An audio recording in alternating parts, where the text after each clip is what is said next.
Assalamualaikum warahmatullahi wabarakatuh. Halo teman-teman, jumpa lagi di Harian M Channel.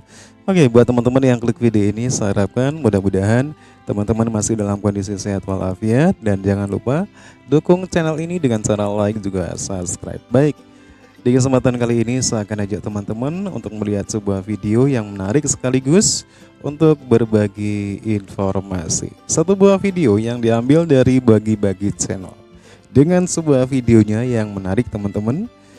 Oke, satu buah video dengan judul Senjata Buatan Indonesia Terbaru yang Mengancam Dunia.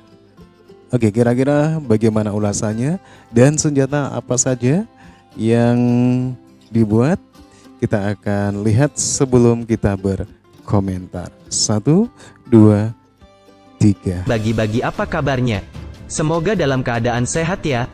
Kali ini Bagi-Bagi akan membahas 5 senjata Indonesia yang menggetarkan dunia. Salah satunya kalahkan AK-47 dan menembus rompi anti peluru tentara Amerika. Sebelum kita masuk nomor 1, kita ingetin lagi nih, jangan lupa like dan subscribe dan bagi-bagi ke sahabat kalian ya. Langsung aja, nomor 1, tank medium Harimau.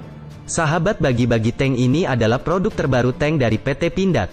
PT Pindad bekerja sama dengan FNSS Turki membuat medium tank bernama Harimau. Layaknya Harimau, tank ini mampu bergerak lincah namun memiliki akurasi serangan. Tank Harimau itu dipamerkan di Indo Defense 2018 Expo, Kemayoran, Rabu, tanggal 7 November tahun 2018. Kenapa memilih nama Harimau?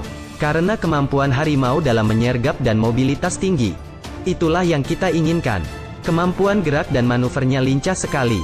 Ucap General Manager Kendaraan Khusus PT Pindad, Agus Edi, kepada wartawan. Kerja sama Indonesia dengan Turki ini dimulai pada tahun 2016. Pada Oktober tahun 2018, tank sudah diuji coba dan mendapat sertifikat layak dari TNI Angkatan Darat dan Kementerian Pertahanan RI. Tanah gembur tak akan mampu menghambat kelincahan dari tank Harimau. Selain itu, transmisi mesin dibuat otomatis. Kemampuan tapak di tempat tanah yang relatif gembur. Mampu arungi pasir yang mudah menjebak. Pasir kan mengikat. Tank ini ringan, ucap Agus. Amfibi ya? Karena ada teknologi transmisi.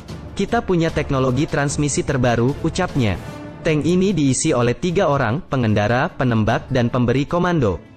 Agus menyebut pengendara tank akan nyaman di dalam tank sehingga mempermudah manuver. Pengisian peluru pun sudah dibuat otomatis. Dari sisi steer system seperti kokpit pesawat sehingga ringan. Kemudian, dari cannon, tembak isi sendiri, ucap Agus. Tank ini dibekali dengan peluru kaliber 105 mm. Biasanya, tank dengan cannon seperti ini harus diisi secara manual. Karena itulah, kita memiliki teknologi. Biasanya diisi oleh manusia, ucap Agus. Masalah akurasi tembakan, meski dengan mobilitas dan gerakan lincah, tank bisa kunci target. Oh, bisa sasaran kunci. pun akan semakin mudah terkena tembakan. Sasaran. Ini menggunakan teknologi terakhir. Kemampuan baca lapangan untuk sasaran tembak. Bagian pengolahan data terhadap target tembak, kata Agus. Menurut Agus, tank Harimau disambut baik oleh TNI AD. Diperkirakan TNI AD akan memesan ratusan tank tersebut. TNI sangat butuhkan ini. Diperkirakan akan memesan sekitar 400, ucap Agus. Target kita per tahun produksi 50 unit, kata Agus. Sebelumnya, Menteri Pertahanan RI Ria Mizar Triakudu memperkenalkan produk terbaru PT Pindad, medium tank kepada peserta Indo Defense Expo. Dia berharap produk industri pertahanan Indonesia bisa diterima di dunia internasional. Pada event ini ada produk baru pertahanan nasional, yaitu medium tank yang diproduksi PT Pindad. Medium tank ini didukung penuh sebagai produk anak bangsa, ucap Ria Mizar dalam sambutannya. Direktur Bisnis Produk Pertahanan Keamanan PT Pindad, Wijajanto mengatakan, pihaknya tengah menjajaki ekspor tank Harimau di beberapa negara di 2 kawasan Asia, yaitu negara-negara di ASEAN dan di Asia Selatan.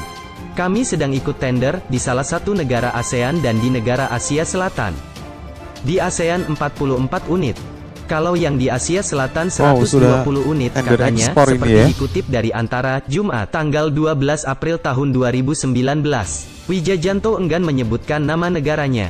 Jangan nyebut nama negara ya, nanti saya disemprit, ucapnya. Sahabat Bagi-Bagi, itulah salah satu produksi anak bangsa terbaru yang patut kita banggakan.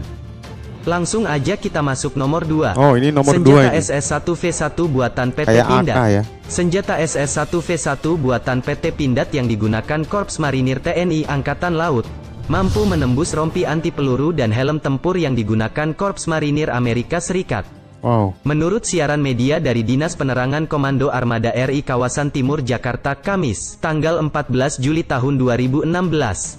Kehebatan senjata SS-1 yang dipakai marinir dibuktikan dalam latihan bersama dalam Multilateral The Rim of Pacific 2016 di Kaneohe, Hawaii, Amerika Serikat. Kemampuan senjata SS-1V1 melampaui senjata Steyr dan M4 yang digunakan marinir Amerika. Wow, malah mengungguli Senjata kualitas Amerika hanya Amerika bikin ya. penyok baja anti peluru setebal 1,75 cm pada rompi dan helm anti peluru buatan Amerika sendiri. Sedangkan senjata SS-1V1 mampu menembus rompi dan helm baja itu dengan mudah. Tentu saja membuat Amerika pelangap-longo. Bagaimana mungkin senjata buatan versi terlama bisa menembus rompi terbaru? Yang kita ketahui bahwa SS-1V1 adalah versi pertama dalam varian jajarannya. Senjata ini dibuat berdasarkan senapan FN-FNC dengan lisensi dari perusahaan nasional Belgia. Senjata ini juga diproduksi pertama pada tahun 1990, dan sudah berkembang ke sampai versi keempat. Gimana tuh kehebatan versi terbarunya ya sahabat bagi-bagi? Oke, lanjut saja kita masuk nomor 3. Oke, teman-teman ya, untuk sekarang ini ya, namanya setiap negara itu berlomba-lomba untuk bisa berswasembada ya, membuat senjata sendiri untuk mencukupi ya persenjataan di dalam negerinya. Salah satunya Indonesia, teman-teman ya. Oke, walaupun belum seperti Amerika, belum seperti negara-negara maju, paling enggak ada sesuatu yang dibanggakan ya dari negara kita, di mana Indonesia tidak semuanya ya selalu impor ya alat-alat persenjataan untuk bisa memperkuat angkatan bersenjata dalam menjaga kedaulatan Republik Indonesia. Karena di Indonesia sudah ada beberapa pabrik ya alutsista untuk melengkapi kebutuhan dari TNI, dan salah satunya Pindad, dan juga ada pabrik kapal ya, ada PT Dirgantara itu juga menyupport apa yang dibutuhkan oleh TNI. Oke, bolehlah kita berbangga teman-teman ya atas kreasi dan prestasi anak bangsa. Roket balistik RI RHAN 450 berdaya jelajah 150 km. Siapa yang belum tahu bahwa Indonesia punya roket rudal balistik? Yang belum tahu silahkan ngaku dan komen di kolom komentar ya. Sahabat bagi-bagi, Indonesia tengah gencar memproduksi berbagai macam alutsista demi mewujudkan kemandirian bangsa. Salah satu alutsista yang tengah dikembangkan adalah roket balistik jarak jauh RHAN 450. Menjadi salah satu dari sekian jenis roket yang diproduksi anak bangsa yang terus dikembangkan. Roket balistik ini tengah dikembangkan Balitbang Kementerian Pertahanan dan Konsorsium Roket Nasional yang terdiri dari PT Dirgantara Indonesia, PT Dahana, PT Pindad, dan PT Krakatau Steel. Dikutip dari beberapa sumber, RHAN 450 pertama kali menjalani uji statis pada tanggal 21 Agustus tahun 2014 yang berlangsung di lapangan Sonda, Lapan, Pamengpek, Garut, Jawa Barat. Saat masa pengujian awal, RHAN 450 ini bernama RX 450.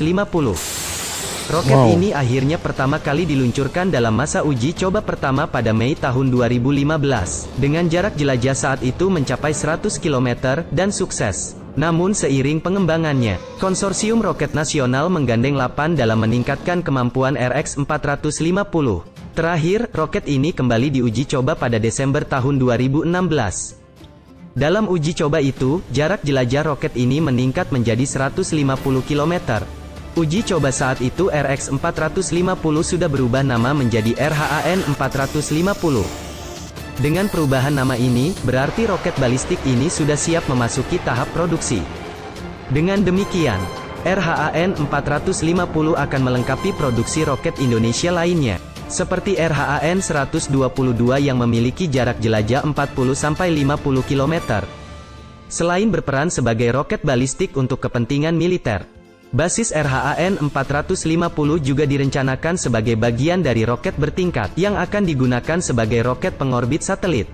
RHAN-450 dapat membawa payload seberat 50 kg sampai 100 kg. Bisa diartikan payload sebagai hulu ledak bila roket ini difungsikan alutsista artileri medan. RHAN-450 adalah tipe roket balistik dengan panjang total 6.110 mm, gede juga ya. panjang motor 4.459 mm, berat total 1.500 kg, berat muatan 100 kg, gaya dorong 12.895 kg, dan menggunakan bahan bakar propelan komposit. Dengan makin berkembangnya rudal-rudal balistik anak bangsa, diharapkan Indonesia semakin brutal lagi dari sisi militer.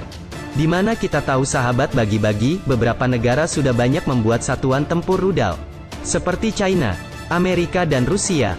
Bila nantinya rudal-rudal ini berkembang, sangat tidak dipungkiri Indonesia bisa memiliki kesatuan baru yaitu Angkatan Rudal Indonesia. Gimana kita dukung terus ya perkembangan militer Indonesia ya. Semoga kedepannya rudal-rudal kita bisa melintasi benua, dan dijadikan salah satu tolak ukur militer dunia. Oke, tanpa basa-basi langsung aja kita masuk nomor 4. P100L, bom Sukhoi Made in PT Dahana. Sahabat bagi-bagi, siapa yang gak tahu jet tempur Sukhoi? Ya, jet tempur buatan Rusia ini menjadi salah satu andalan penjaga udara Indonesia. Tapi tahukah Anda bahwa Indonesia sekarang memproduksi sendiri rudal pesawat Sukhoi tersebut? Tak tanggung-tanggung rudal ini dibuat hanya oleh perusahaan selain Pindad. Seperti yang kita ketahui, Malaysia pun sudah mulai gerah dengan pesawat Sukhoi-nya dan akan beralih ke tipe lain. Berbeda dong dengan Indonesia yang mulai memproduksi suku cadang rudal Sukhoi-nya sendiri. PT Dahana Persero, sebagai salah satu BUMN industri strategis sudah lama dikenal sebagai produsen bahan peledak. BUMN yang berkantor pusat di Subang, Jawa Barat ini memproduksi bahan peledak untuk kebutuhan pertambangan migas, pertambangan umum, hingga bahan peledak untuk kebutuhan pertahanan dan keamanan. Dalam pameran Indo Defense di G-Expo Kemayoran, Dahana turut memamerkan salah satu produk unggulannya, yaitu bom P-100 Leaf untuk pesawat Sukhoi. Bom P-100 Leaf ini dibuat khusus untuk kebutuhan militer Indonesia. Bom P-100 Leaf atau biasa disingkat P-100L. Kita support buat Sukhoi, buat TNI Angkatan Udara, buat militer. Jelas Public Relation Dahana. Justinus Sudarminto kepada Detik Finance dalam pameran Indo Defense di G-Expo Kemayoran, Jakarta Utara, Kamis, tanggal 3 November tahun 2016. Saat ini, produksi bom Sukhoi buatan Dahana masih khusus diproduksi untuk memenuhi kebutuhan di dalam negeri. Beberapa negara telah menunjukkan ketertarikannya untuk membeli bom ini. Namun Dahana masih fokus untuk mencukupi kebutuhan pertahanan di dalam negeri. Ada negara lain minat, tapi kita keep buat sendiri. Seperti Australia dan Timor Leste itu minat, ujar Justinus. Bom Sukhoi ini digunakan untuk kebutuhan perang dengan cara menjatuhkannya ke sasaran musuh. Daya ledak bom P-100 Leaf bisa menghancurkan bangunan dengan radius setara satu lapangan bola. Radius ledakan satu stadion bisa hancur semuanya mulai dari rumah dan bangunan lainnya. Kata Justinus. Oh iya, sekedar info, sekarang sudah ada rudal P-250 yang lebih beringas dari rudal P-100 loh. Wow. Gimana sahabat bagi-bagi dahsyatkan rudal Besar buatan ya kita?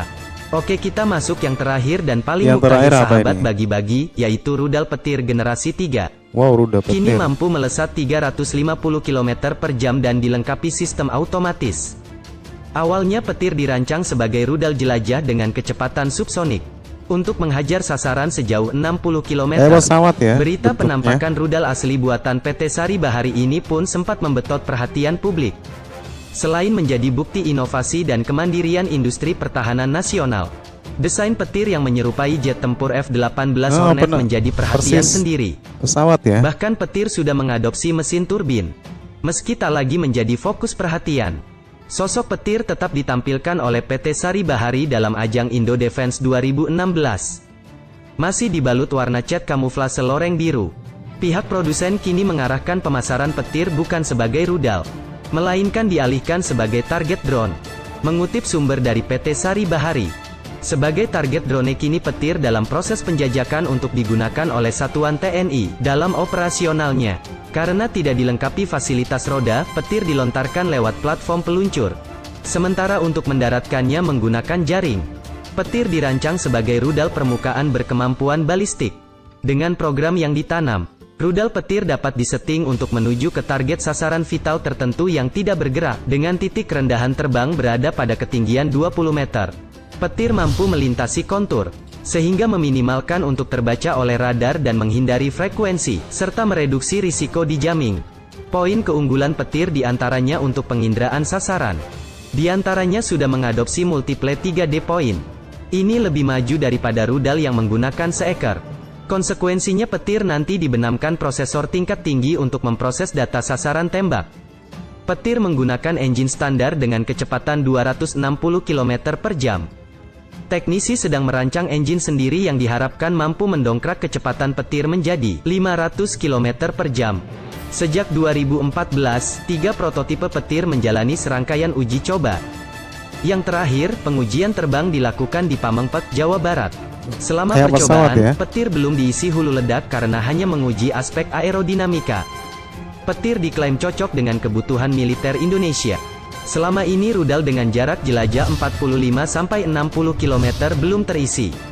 Adanya rudal C701 dan C705 buatan Cina, yang dikembangkan dengan PT Dirgantara Indonesia memiliki jelajah 60-80 km dan 135 km. Sedangkan Exocet MM40 Blok 2 yang dimiliki berjarak 120 km. Dengan jarak jangkau yang lebih pendek, tentunya diharapkan rudal yang sepenuhnya dirancang Putra Indonesia dapat ditawarkan dengan harga yang lebih murah ketimbang rudal-rudal besutan luar negeri. Spesifikasi petir V101, panjang 1850 mm, bentang sayap ya, 1550 mm, berat tanpa hulu ledak 20 kg, airframe set, carbon reinforced composite, propulsion system set, turbine engine truss, berat hulu ledak 10 kg, jarak jangkau pada uji perdana 45 km, kecepatan uji tahap kedua 260 km per jam, sistem elektronik, PID controller, 3D waypoint autopilot, GPS navigation, complete with 6 DOF sensor, dan 3 aksis magnetometer. Itu dia varian baru persenjataan Republik kita yang sedang menggeliat sahabat bagi-bagi. Itu sekian dari kami. Oke teman-teman ya, demikian ya satu ulasan video yang menarik ya, dimana boleh kita banggakan ya bahwasanya Indonesia sedikit banyak sudah bisa berkreasi membuat alat untuk melengkapi persenjataan dari TNI untuk bisa menjaga kedaulatan Republik Indonesia. Oke, menurut teman-teman gimana? Apakah bangga? Ya, insya Allah ya ke depan Indonesia bisa membuat yang lebih canggih lagi. Oke, terima kasih. Silahkan berkomentar dan jangan lupa dukung dengan cara like juga subscribe. Sampai jumpa lagi di video berikutnya. Wassalamualaikum warahmatullahi wabarakatuh.